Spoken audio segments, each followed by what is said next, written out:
మహబూబ్ నగర్కి సంబంధించిన సమస్యలు ప్రత్యేకంగా మనం కూర్చొని ఆలోచించిన సమస్యలే ఉన్నాయి. బండమీదపల్లిలో ల్యాండ్ లేదు, ఈ పక్కన కోర్ట్ కాంప్లెక్స్, ఇవన్నీ కూడా మనం కూర్చొని ఒక యునానిమస్గా ఒక నిర్ణయానికి వస్తే దాన్ని బట్టి నేను ఫర్దర్గా దాన్ని ఎట్లా మూవ్ చేయాలి, ఏం చేయాలి అనేది నిర్ణయం తీసుకుంటాను. ఇంతకుముందు సోదరు మధుసూదన్ రెడ్డి గారు అన్నట్టుగా కొద్దిగా డిఫరెన్స్ ఆఫ్ ఒపీనియన్ ఉంది కాబట్టి లాంగ్ ఇంట్రెస్ట్ ఆఫ్ బార్ భవిష్యత్తులో మహబూబ్ నగర్ విశేషంగా అభివృద్ధి చెందబోతా ఉంది. జడ్చర్ల, భూత్పూర్, మహబూబ్ నగర్ పట్టణము మూడు కూడా కలిసిపోయే అవకాశం ఉంది. అనేక అభివృద్ధి కార్యక్రమాలు రాబోతా ఉన్నాయి. యూనివర్సిటీలు, కాలేజీలు, ఇన్స్టిట్యూట్స్, ఐటీ, మ్యానుఫ్యాక్చరింగ్ సెక్టర్లో కానీ, ఐటీ సెక్టర్లో కానీ అనేక కంపెనీలు రాబోతూ ఉన్నాయి.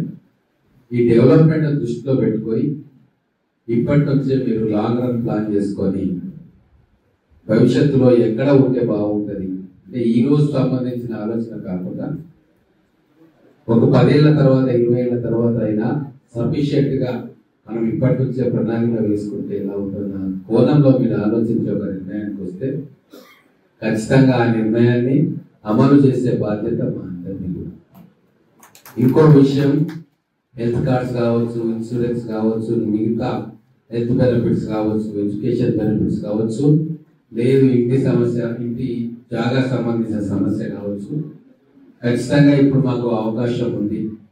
మీరు ముఖ్యమైన రిప్రజెంటేషన్ రూపకంలో ఇస్తే రేపు అసెంబ్లీలో అడ్వకేట్లైన ఎమ్మెల్యేలు, మా పార్టీ వాళ్ళు కావచ్చు, టీఆర్ఎస్ వాళ్ళు కావచ్చు, అందరూ కూడా జిఎంఆర్ గారు ఉన్నారు కాబట్టి వారు, నేను కూడా కోఆర్డినేట్ చేస్తా, వారు ముందుండి అందరు అడ్వకేట్లను ఐడెంటిఫై చేసి వాళ్ళందరితో సంతకాలు పెట్టించి సీఎం గారికి ఇస్తే ఒక వెయిట్ ఉంటుంది మీ డిమాండ్స్కి. అనేక జిల్లాల నుంచి వచ్చిన డిమాండ్స్ను కూడా కూర్చొని మరి బార్ అసోసియేషన్, బార్ కౌన్సిల్ వాళ్ళతో కూడా మాట్లాడతారా, కొద్దిగా గ్రౌండ్ వర్క్ చేయాలి.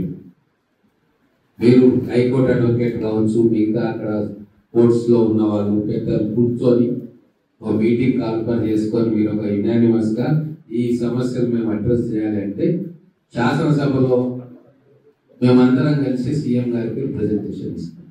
వీలైతే మీరు 10-15 మంది వస్తారు అంటే మేము చొరవ తీసుకొని సీఎం గారితో 10 నిమిషాలు మాట్లాడి ఏర్పాటు చేస్తాం.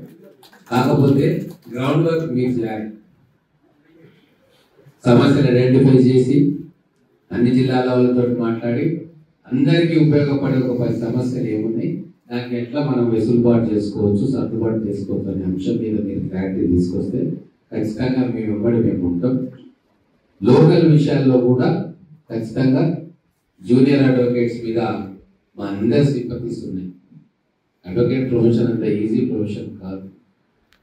గతంలో కొద్దిగా ఈజీగా ఉండే, కానీ ఇప్పుడు కాంపిటీషన్ ఎక్కువైపోయింది. కొత్తగా ఈ ప్రొఫెషన్స్కి వచ్చిన వాళ్ళు 100 మంది వస్తే ఒకరో ఇద్దరో రాణించగలుగుతున్నారు. మిగతా 90-95 మందికి ఒంటిపూట తిండి అన్నట్టుగా పస్తులే ఉన్నట్టుగా పరిస్థితి ఉంది. అది మాకు అర్థమవుతా ఉంది. ఎస్టాబ్లిష్ ఫ్యామిలీస్ నుంచి అడ్వకేట్స్ కొత్తగా వచ్చినా వాళ్ళకు ఒక క్లయింట్ బేస్ ఉంటుంది, కానీ కొత్తగా వృత్తిలోకి వచ్చే వాళ్ళకి అనేక ఒత్తిడులు వాళ్ళు ఫేస్ చేయాల్సి వస్తుంది.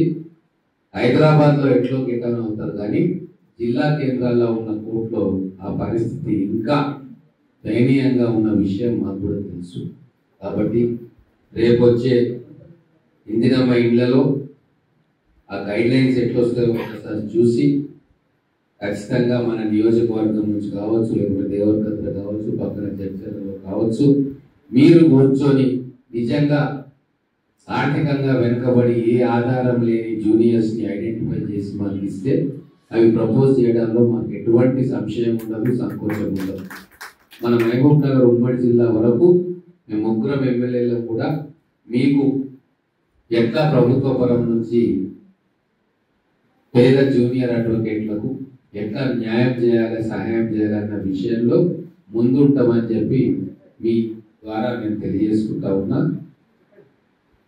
రాబోయే రోజుల్లో మీరు ఎటువంటి ప్రపోజల్స్ తీసుకొచ్చినా జిల్లా కలెక్టర్ గారి దగ్గర కావచ్చు, రెవెన్యూ యంత్రాంగం గారి దగ్గర కావచ్చు, ఆ పైన సిసిఎల్ఏ దగ్గర కావచ్చు, మేము 3 జిల్లాకు సంబంధించిన ఎమ్మెల్యేలు ఎప్పటికీ మీకు అందుబాటులో ఉంటాం.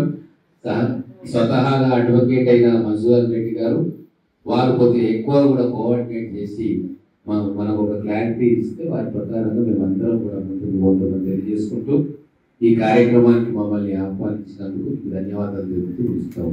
జై హింద్.